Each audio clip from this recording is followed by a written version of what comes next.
I mean, I would love to have a rematch. Uh, I just feel like even that first round, like, what did you guys think? What did you guys score that first round? I thought it was very close. I thought it was very close too, but I didn't know which way it was going towards. I mean, I know I landed a bunch of leg kicks. He landed a one cross to the body, and I got him on the cage at the end. I think I landed like 3 punches to the face maybe, and that was like the round. It wasn't very eventful, but I felt like we were both trying to establish our rhythm and our range. So I wasn't sure like which way the fight was really going into that second round. I would agree. I think it was one of those rounds that they were going to score it either way, you know.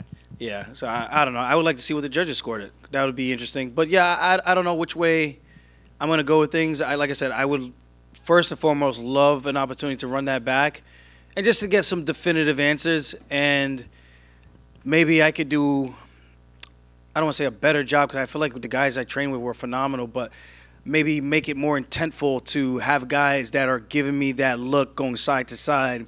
So I do a better job of preparing for that because that ultimately was the one thing I was concerned with. And it was the one thing that he did a great job with neutralizing my forward pressure where I was like, you know what, let's play Matador. And I was trying to lull him in so that I could spin him to the cage. But he didn't really play the game. So it's just one of those things, a couple of tactical things I think I need to look at. And I think it's a very winnable fight. I think he's good at what he does. I'm good at what I do. So, Aljo, would you say an immediate rematch is what you would like the most? That is 100% what I would like the most. And it's not saying, like, Sean doesn't deserve to beat me. Like, he could go out there and beat me again. And I think it just strengthens his case that he's as good as he says he is. But I think I've earned – I would like to think that I've earned my right to get an immediate rematch. Yeah. And if you can clarify to people, because everybody says, oh, you know, he's huge for bantamweight, and obviously you are, but how hard are these weight cuts? Like, can you continue to fight at 135, no problem? I mean, you've made championship weight all the time, so. I mean, I could. Do I really want to? Not really. I wish we would just do, like, cage-side weigh-ins, like, an hour or 30 minutes before, because guys won't cut the weight that we cut. It just would be impossible. And I think you would start seeing more people fighting up 2 weight classes. I truly do believe that. It's the same thing like wrestling and jiu-jitsu tournaments. You just can't compete when you're getting hit in the head, like severely dehydrated. It just wouldn't happen. I think guys would be smart enough to not do such a crazy thing. But I can still make the weight. It's just a lot harder, and it's a longer duration of dragging out that weight cut and trying to shrink incrementally all the way until fight week until I step on the scale. And you had been very open about the August 19th date being a concern that you didn't know if your body was going to be ready. You told us at media day that you felt 100%, but that's obviously pre-fight. Now that it's done, did you enter the fight 100%? Did the immediate or did the quick turnaround affect your performance? You think in any way? I'm not gonna do that to Sean. I'm not TJ. I'm not gonna do that. I felt like I had a pretty damn good training camp. I think it's just the one thing that we probably left. I thought we left no stones unturned. That was the one thing we left unturned was the footwork. But we thought we did a good job of it, but we didn't really simulate it as well as I thought we did. And I felt good. I'll leave it at that. I felt good. No excuses, man. I truly did feel like it was my night, and I made one mistake, and I paid for it. Thank you. Aljo in the front right here. All 3 judges actually had you winning the first round 10-9. Oh, that's nice. That's nice to actually win a close round. I feel like whenever it's a close round, I don't get it. Like, I don't get the round scored for me. But that's cool to hear because it makes me feel like the work we were doing in the first round, now it actually, like, it gives me a little bit more clarity going forward so that I know what type of tactical approach I want to take. Because Sean is not a guy you can fight just going forward because he won't give you the opportunity to just sit and set his feet. He doesn't do that. And that is one of the things I've been saying about him for a very long time. He has really good footwork, and he has a really good 1-2 and a good step-back counter. And he does it well from both stances. Me, I take you down. I think it's relatively known what I do on the ground. So he was able to implement his game plan and cause me to make the mistake. And congrats to him. He's a world champion now. He can actually solidify. I don't want to say solidify himself, but he can actually credit where credit is due. You know, it's one thing to kind of get catapulted into that without actually proving yourself, but he proved it tonight, and he did something that a lot of guys couldn't have done to me in a very long time, and I think that's worth something to note. Kind of going off of that, a lot of the narrative after media day was, or your last few media days, is you were one of the few champions that says, like, you know, I could lose, because a lot of these champions, they come in confident, they say, well, I'm going to beat this guy and then move on to this, but you've always been like, I might lose, like Sean might become a superstar after he fights me. So why has that always been your mindset, and why do you think other champions kind of don't carry that same mindset? I don't know. I don't know what makes them tick. I know for me, if you keep it real with yourself, and I think it helps you make the dangers a little bit more real when you actually face reality that you can actually lose. When you go in there, it's a fist fight, man. It's not we're sparring with shin pads on, bigger gloves, 16 ounces, headgear. No. This is shin bone on forearms, on your legs, the side of your head. 4-ounce gloves, pretty much bare knuckle, as close to bare knuckle as it gets, you know? It's a tough sport. So to pretend that you are this invincible thing, I think is a little bit of a disservice. I think it helps me stay humble, and it helps me work harder, because I know there's always that possibility that this guy can have his night. And like I said, I was like, it has to be a cold night in Boston for this man to beat me, and that's kind of how I'm feeling right now. It's been a cold week, this entire week out here in Boston. That should have been the foreshadowing right there. Like, hey, man, something's up. Let's try to tighten some things up before we step into that octagon.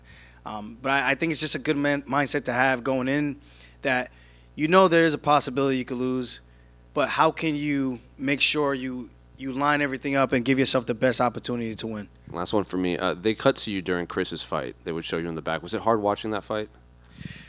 Not hard. I mean, the hard part was obviously his leg and seeing him get kicked to the leg over and over. Like, that was the hard part, because I'm just thinking about health after he's done fighting. And it's always tough to see stuff like that. And I know Brad, because I trained down there at Extreme Couture. He's a cool dude. And I'm just glad both those guys came out as healthy as they possibly could. And hopefully Chris's legs aren't as severely beat up as it looked, you know, because that's unfortunate. I think the guy's had like 25 or 26 surgeries, bro, and that's a lot. So hopefully he has a speedy recovery, and that's my guy, man. He's always been Captain America to me, someone I always looked up to. He just felt like he was always invincible, doing things that were unthinkable, and made it all possible. Like, to see him doing that, kind of around my age group, not really, but kind of. Aljamain, up to your right. Speaking of your teammates and your coach Ray and Al and Marab, I mean, what you put together in this title run was spectacular. I know it's hard to process that now after a loss, but I mean, it was cementing yourself as one of the best bantamweights in UFC history, and it was really the title run that put you on another level. In terms of your team, I mean, you must be very proud of what you guys have accomplished. Obviously, you're not done yet, but what you've accomplished so far. Definitely proud of everything, man. Glass half full. Like, I get choked up when I talk about this.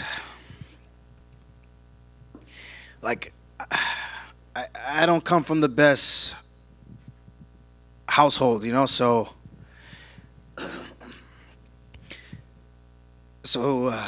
just being able to find inspiration in other people and kind of carving out your own path. That's the one thing I love about the sport. It's allowed me to do things my way, and man, life is good. I got my family. I got my beautiful fiance. You know, I don't want to cry on the fucking camera, man. It's the things that matter the most in life. You know, the competition is okay, but this has really helped change my life. Like, I know the UFC gets a lot of shit from like the fighters and stuff, but if it wasn't for them, man, I wouldn't have the life that I live today. And I told Dana that even at the weigh-ins yesterday, and Hunter, like, if it wasn't for them, like, half the things I've done in this sport wouldn't be possible. And the things I've been able to do for my family, bought my mom a house, doing a little real estate. I own 3 houses now. I'm set in terms of financial means. You know, this is just icing on the cake. And I took a shot. You know, I took a shot trying to come back and trying to do something unthinkable and making a dream into a reality. And I fell short, but it happens. You know, so I'm super proud of everything I've done. No one can, like, I'm bulletproof, man. Like, no one can shake me mentally. No one but myself. So that's one of the things I would never get down on myself about. I've truly earned everything I've gotten, and that's the most important. And I just wish people would take other people's journeys and, like, yeah, I played the heel and everything. Like, it's all a game to me. Like, it's like I like having fun. It's a good time. You know, I'm from Long Island. We break balls. We like to just have a good laugh. But at the end of the day, chase your dreams, man, because life is short. I'm 34 now. I started this game when I was 20 years old. I thought I was going to be the next youngest champion. Next to John Jones, came up short. And what a ride it's been. And knowing that door is going to close one day, it scares me a little bit, you know? So I just try to make the most of every single opportunity I can. Aljamain, over here. Over here. So can you see the positive? Cut the onions. You're okay, man. We all love you. Can you see the positives as far as what you have done as far as your championship reign? You fought top-tier talent. You broke box office records. You did amazing things. Can we see the positives as far as your championship reign, as far as, like, everything you have done so far? Yeah, I'm a glass half full kind of guy. I mean, even in this, I think most people would probably be really down on himself, especially you lose to a guy like that who freaking 6'9" tattoos and shit like that. You're just like, how the hell? But glass half full, man. Life is good. It could always be worse. There's someone out there who's complaining about things that I have that they don't have. And I think that helps me keep things in perspective, that it can – someone else out there always has it worse than we do. And I think that's the fortunate thing. Like, you guys are all in here doing something that you enjoy doing, I hope. And being able to go to events and watch great shows like this, it's nothing short of a privilege that we have in this country. So I'm super proud of everything I've accomplished, everything I've done, and I do hope to add a little bit more to my I hate using the word legacy because it's such a weird term. I feel weird saying it out loud, but just more to my resume and everything I've accomplished in the sport. I'm grateful. Yeah, I'm down right now, but it's not down to the point where I'm going to be, like, hiding from fans and shit like that. I don't care about that. Like, people's words can't hurt me. The only thing that can hurt me is the ones that are closest to me, and that's my loved ones, you know. So at the end of the day, dust myself off, get back on the horse. I've done it before, and just go again. You train under the mighty Ray Longo, Matt Serra, and you have teammates like Angry Al and also Marab. Angry Al. Yeah, Angry Al. What advice did they give you? Because they've been through the process, obviously, and they had the highest of highs, lowest of lows. What advice did they give you, especially after this? Well, we haven't really – I don't think we really actually talked like that yet. Just, you know, it's the fight game. We get caught. And I don't want to say I got caught because I feel like that's kind of taken away from Sean. He studied. He did what he planned to do if I gave him that opening, and he took it. So it's not really like getting caught. He landed a great place shot, and, you know, I made a mistake, and he capitalized on it. I think that's just the game we play. It's a game of inches. You know, I could have gotten to the leg, and that could have changed things. And maybe it's him in here on the sadder side of things, you know. So it's all just keeping in perspective. We've all been here before. We felt what it felt like to lose, to be knocked out, to be finished in front of millions. It ain't easy, man, putting your heart on the sleeve for the world to watch and judge and criticize. But this is the game we play. This is the game I love. And I'll be glad to come out here and do it again. Man, thank you. Right here. Just one quick question for you. You come into Boston, New Yorker coming to Boston is never going to be popular. Add in that you're fighting an Irish guy in a really popular Irish neighborhood. Does the crowd ever get to you? I know you say, you know, you like to play the heel, but, I mean, you're still a human. I mean, when most of the crowd is cheering for him. Does that get to you a little bit? Nah, I mean, I think it makes it fun. There's a good guy and a bad guy. I don't know why I'm the bad guy, but I'm the bad guy. So it's like you just embrace it, have fun with it. I mean, it's kind of like a WWE kind of thing. I think we've all kind of grew up watching that. There's always someone you love to cheer for, someone you love to hate, and I think that's what makes it fun. I don't really look too much into that. I use the booze to kind of fuel me, you know, and God, I could have made that a boring fight, and it just wouldn't. I probably wouldn't be here right now. But it is what it is. Yeah. No, it's a short answer. No, the booze don't bother me. If anything, it's I'm glad the crowd actually has a reaction, and it's different when they see me in the street. Oh, we love you. And then when I walk out to the arena, it's boo. This man sucks. And I enjoy it. I embrace the moment. At the end of the day, one day there's no one going to be booing. There's no one going to be cheering. It'll just be me, hopefully cheering for my kids on the sideline, being a happy dad. You know, so I think that's what life's all about, man. Just taking the time out to smell the roses, and I'm definitely going to be sure to do that after this tough training camp, back-to-back, and take some much-needed vacation time with my fiance. She's done with nursing school, and we both just moved to Vegas. I think it's time we go hang out, go celebrate with some Funk Harbor tonight. It's not really a celebration, but, you know, just other accomplishments. And I'll be in Sydney, Australia, to go watch the fights. Just be able to kick my feet back, unwind a little bit, and be like you guys, just hang out and watch fights, talk a little shit, and drink a couple adult beverages. Thank you, guys.